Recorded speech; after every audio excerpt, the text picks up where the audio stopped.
नमस्कार दोस्तों, आपका स्वागत है गणित के गुरुजी यूट्यूब एजुकेशनल चैनल पर। आज के वीडियो में हम एक महत्वपूर्ण बुक के बारे में बात करेंगे जो कि इस पीढ़ी की रेलवे सामान्य विज्ञान की बुक है। इस बुक में 31 वर्षों का हल प्रश्न पत्र सहित दिया गया है। यह बुक रेलवे परीक्षाओं के लिए बहुत ही महत्वपूर्ण है। दोस्तों, इस बुक में 1992 से 2024 तक के रेलवे परीक्षाओं में पूछे जाने वाले सभी प्रश्नों का संग्रह है। इस बुक में 1428 सेट्स हैं। इस बुक में आरआरसी ग्रुप डी 2022 के प्रश्न भी सम्मिलित हैं। यह बुक 970 हल प्रश्न पत्र, 90 विषय, 303 मॉडल सेट्स, 65 टेस्ट पेपर का संग्रह है। इस प्रकार से इसमें कुल 1428 सेट्स हैं। दोस्तों, यह बुक रेलवे परीक्षाओं के लिए ही नहीं बल्कि अन्य परीक्षाएं जिसमें सामान्य विज्ञान पूछा जाता है उन सभी परीक्षाओं के लिए भी महत्वपूर्ण है। तो चलिए हमारे साथ इस बुक को पूरा कीजिए और अपने तैयारी को बेहतर बनाइए। तो चलिए शुरू करते हैं। दोस्तों, आज हम करेंगे इस पीढ़ी की रेलवे सामान्य विज्ञान का पेज नंबर 23। स्याही के धब्बों को मिटाने के लिए किसका प्रयोग किया जाता है? दोस्तों, स्याही के धब्बों को मिटाने के लिए ऑक्सैलिक अम्ल का प्रयोग किया जाता है। 1 किलोवाट घंटा किसके बराबर होता है? दोस्तों, 1 किलोवाट घंटा 36 गुणा 10 की घात 5 जूल के बराबर होता है। दोस्तों, तापक्रम में वृद्धि के साथ धात्विक चालक का विशिष्ट प्रतिरोध घटता है। भारत में एसी सप्लाई की मानक आवृत्ति कितनी होती है? दोस्तों, मानक में एसी सप्लाई की मानक आवृत्ति 50 हर्ट्ज होती है। आरआरबी रांची 11/6/2006। एक ट्रांसफार्मर मुख्यतः किसको बदलता है? दोस्तों, एक ट्रांसफार्मर मुख्यतः वोल्टेज को बदलता है। चुंबकीय क्षेत्र प्रबलता का मीट्रिक यूनिट क्या है? दोस्तों, चुंबकीय क्षेत्र प्रबलता का मीट्रिक यूनिट ऑस्टेड है। प्राकृतिक रबड़ किसका बहुलक है? दोस्तों, प्राकृतिक रबड़ आइसोप्रीन का बहुलक है। विद्युत ऊर्जा की इकाई क्या होती है? दोस्तों, विद्युत ऊर्जा की इकाई किलोवाट घंटा होती है। अर्धसूत्री विभाजन में गुणसूत्रों की संख्या कितनी होती है? दोस्तों, अर्धसूत्री विभाजन में गुणसूत्रों की संख्या आधी होती है। अक्रिय गैस हीलियम के बाह्यतम कक्षा में इलेक्ट्रॉनों की संख्या कितनी होती है? दोस्तों, अक्रिय गैस हीलियम के बाह्यतम कक्षा में इलेक्ट्रॉनों की संख्या 2 होती है। आरआरबी अजमेर 2/7/2006।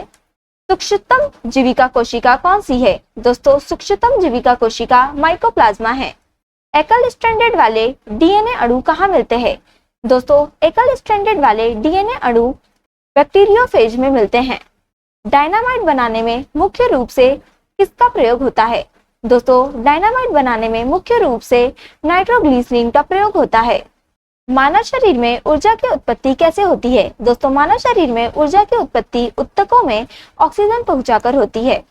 वेल्डिंग करने में किस गैस के मिश्रण का प्रयोग किया जाता है? दोस्तों, वेल्डिंग करने में ऑक्सीजन एवं एसिटिलीन गैस के मिश्रण का प्रयोग किया जाता है। कृत्रिम सुगंधित पदार्थ बनाने में किसका प्रयोग किया जाता है? दोस्तों, कृत्रिम सुगंधित पदार्थ बनाने में एथिल एसीटेट का प्रयोग किया जाता है। सबसे हल्का गैस कौन सा है? सबसे हल्का गैस हीलियम है। आरआरबी बंगलोर 2/7/2006। किसी दर्पण की न्यूनतम लंबाई क्या होनी चाहिए जिसमें एक व्यक्ति अपना पूरा प्रतिबिंब देख सके? दोस्तों, दर्पण की न्यूनतम लंबाई उसकी लंबाई का करीब करीब आधा होना चाहिए जिसमें व्यक्ति अपना पूरा प्रतिबिंब देख सके। परमाणु की प्रभावी त्रिज्या कितनी होती है? दोस्तों, परमाणु की प्रभावी त्रिज्या 10 की घात -10 मीटर होती है। पृथ्वी की आयु किससे ज्ञात की जा सकती है? दोस्तों, पृथ्वी की आयु यूरेनियम काल निर्धारण पद्धति से ज्ञात की जा सकती है। पत्थरों एवं खनिजों में सर्वाधिक मात्रा में पाया जाने वाला तत्व कौन सा है? दोस्तों, पत्थरों एवं खनिजों में सर्वाधिक मात्रा में पाया जाने वाला तत्व सिलिकॉन है। धूमकेतु की पूंछ हमेशा सूर्य से दूर क्यों होती है? दोस्तों, धूमकेतु की पूंछ हमेशा सूर्य से अपकेंद्री बल के कारण दूर होती है। आरआरबी कोलकाता 2/7/2006। किससे होकर गुजरते हुए प्रकाश की गति न्यूनतम होती है? दोस्तों, कहाँ से होकर गुजरते हुए प्रकाश की गति न्यूनतम होती है? एस्कॉर्बिक एसिड क्या है? दोस्तों, एस्कॉर्बिक एसिड विटामिन सी है। विद्युत मोटर एसी के आविष्कारक कौन थे?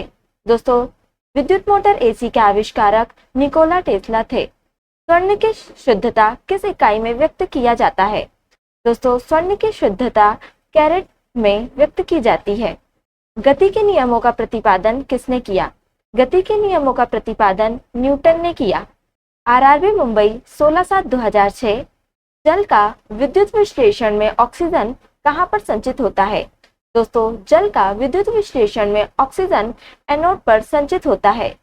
तांबा, चांदी, एल्यूमिनियम तथा सोना में अधिकतम तन्य कौन है? दोस्तों, तांबा, चांदी, एल्यूमिनियम तथा सोना में सोना अधिकतम तन्य है। सीमेंट, बालू एवं जल का मिश्रण क्या कहलाता है? दोस्तों, सीमेंट, बालू एवं जल का मिश्रण मॉर्टर कहलाता है। समुद्र के अंदर संचार एवं स्थिति आकलन के लिए प्रयोग किए जाने वाला यंत्र कौन सा है? दोस्तों, समुद्र के अंदर संचार एवं स्थिति आकलन के लिए प्रयोग किए जाने वाला यंत्र सोनार है। किसी संचायक सेल में क्या संचित रहता है? किसी संचायक सेल में रासायनिक ऊर्जा संचित रहती है। सड़कों को प्रकाशित करने के लिए प्रयुक्त बत्तियां किस क्रम में संयोजित होती है? दोस्तों, सड़कों को प्रकाशित करने के लिए प्रयुक्त बत्तियां समानांतर क्रम में संयोजित होती है।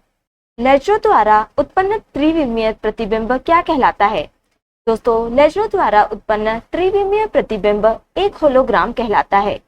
कार्बन, पीतल, एरोजेल तथा तांबा में सबसे हल्का पदार्थ कौन सा है?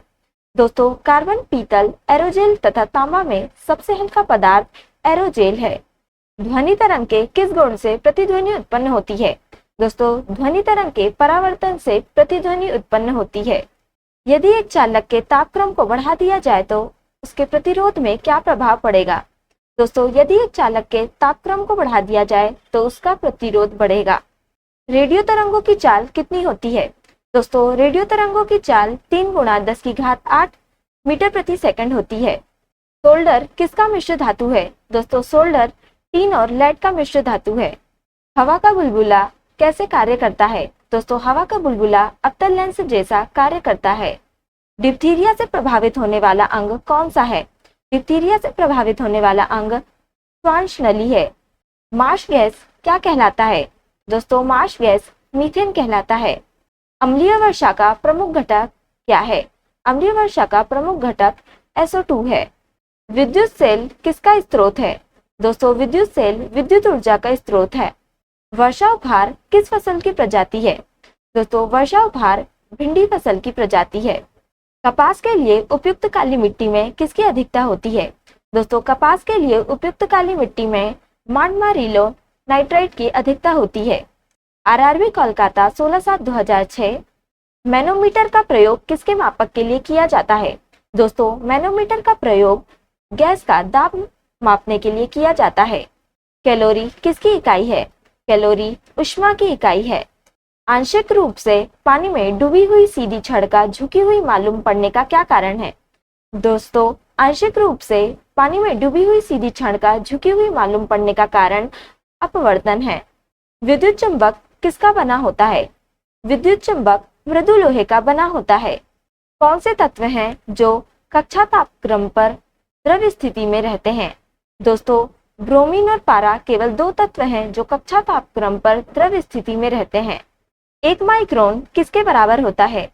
दोस्तों, 1 माइक्रोन 0.001 मिलीमीटर के बराबर होता है। पृथ्वी के वायुमंडल में सर्वाधिक मात्रा में पाई जाने वाली कौन सी गैस है? पृथ्वी के वायुमंडल में सर्वाधिक मात्रा में पाई जाने वाली गैस नाइट्रोजन है। कास्टिक सोडा का रासायनिक सूत्र क्या है? दोस्तों, कास्टिक सोडा का रासायनिक सूत्र NaOH है। RH फैक्टर सामान्यतया किससे संबंधित माना जाता है? दोस्तों, RH फैक्टर सामान्यतया रक्तदान से संबंधित माना जाता है। लोलक की लंबाई 1/4 हो तो उसका आवर्तकाल कितना होगा? दोस्तों, लोलक की लंबाई 1/4 हो तो इसका आवर्तकाल आधा होगा। दोस्तों, आज के लिए इतना ही। अगर आपने हमारे चैनल को अभी तक सब्सक्राइब नहीं किया है तो इसे सब्सक्राइब कर लें ताकि आप हमारे आने वाले वीडियो से अप टू डेट रहें। अगर आपको ये वीडियो पसंद आई हो तो इसे लाइक करें और अपने दोस्तों के साथ शेयर करें। अगर आप इन प्रश्नों की PDF चाहते हैं तो आप हमारे टेलीग्राम चैनल को ज्वाइन कर सकते हैं। टेलीग्राम चैनल की लिंक आपको डिस्क्रिप्शन में मिल जाएगी। अब हम आपसे अगले वीडियो में मिलेंगे, तब तक के लिए धन्यवाद।